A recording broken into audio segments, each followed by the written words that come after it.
Bonjour à tous, bienvenue dans la suite de l'édition de la nuit. Tout de suite, les titres de votre journal. À la une, la Russie et l'Ukraine réunis autour d'une même table.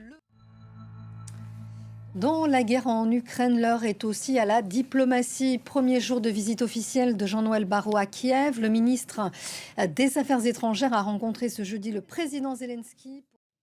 Et l'heure est aussi aux discussions avec l'Iran sur le nucléaire iranien. Et Téhéran annonce la couleur alors qu'une consultation trilatérale doit avoir lieu avec la Chine et la Russie ce mardi dans la capitale iranienne.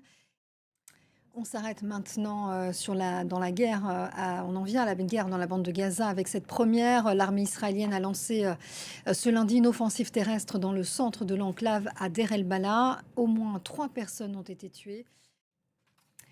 On en vient maintenant à l'émotion au Bangladesh après cette catastrophe aérienne la plus meurtrière depuis des décennies.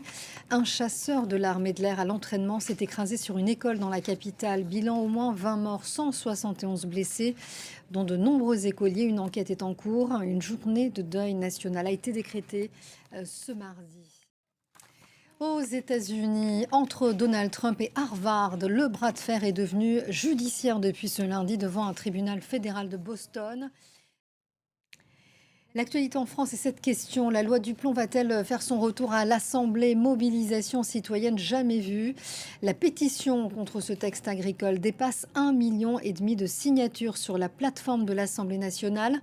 Un texte critiqué pour son impact sanitaire et environnemental. Le gouvernement se dit finalement disponible pour un débat au Parlement. On va voir les questions qui se posent avec Julien Cholin et Thomas Guéry. Direction les rencontres d'Arles maintenant. Depuis plus d'un demi-siècle, ce festival explore la photographie sous toutes ses formes.